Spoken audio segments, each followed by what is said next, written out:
Tonight has been an amazing night for the both of us. Yes, it has. Getting to perform on stage at Radio City. Meeting Janet Jackson, Eminem. Anyway.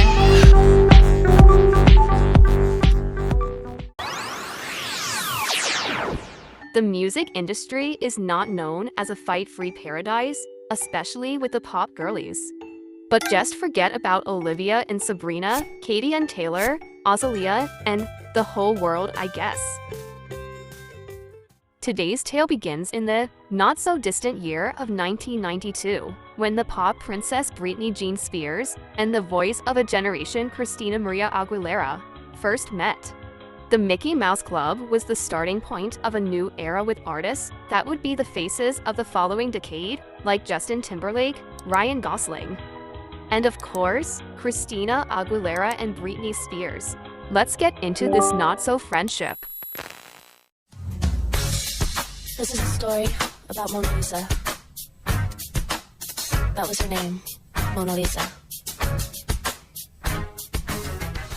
Britney country, Christina city, Britney is outrageous, Christina is dirty, and so it goes forever. The comparison is one of the main toxic traits of the industry. We all know this. But when it comes to this too, it's just a little too deep. But why?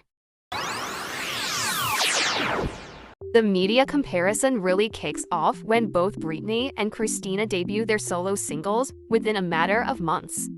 A Guardian article declared Aguilera has a naughtier image than Britney's corn-fed, Midwest, wholesome look, an idea that persists even to this day. Britney Spears. I know what boys like. I know what guys want. I know what boys like.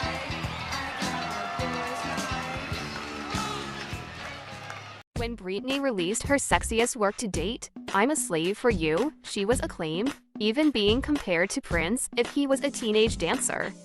But for Christina, the reality was different. When she arrived without any further explanation with her song Dirty, she was called the worst possible things. What for some ignited this rivalry in the public's mind, for others the starting point of all this is Madonna. Or for a third part maybe is the fact that Christina was going on tour with Justin Timberlake, Britney's ex.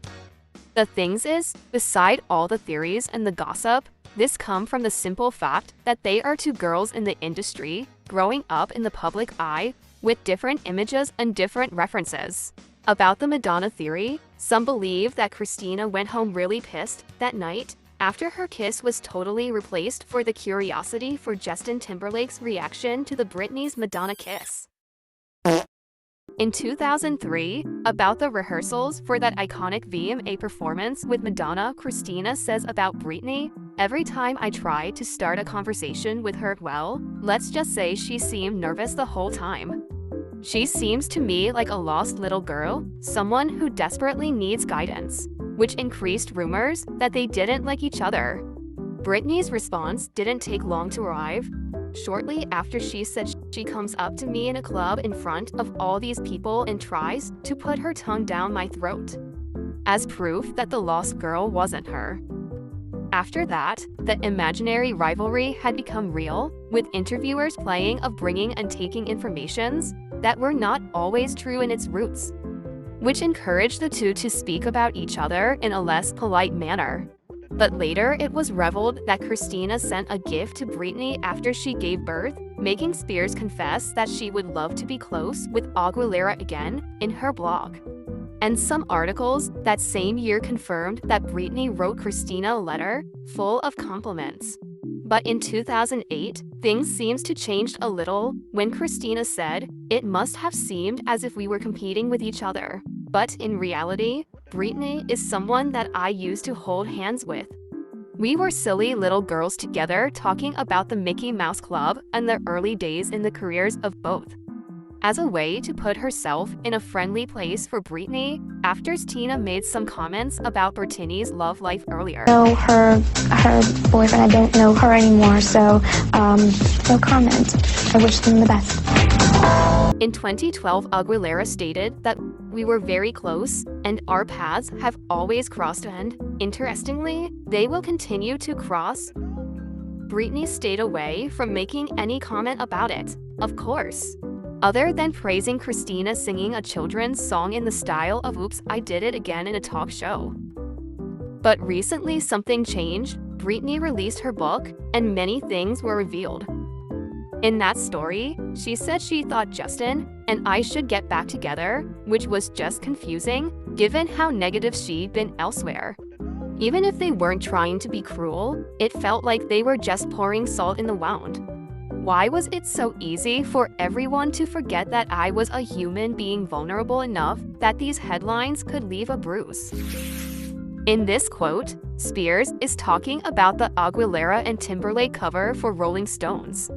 But besides some other small mentions, that's basically what she has to say about Christina in her memoir.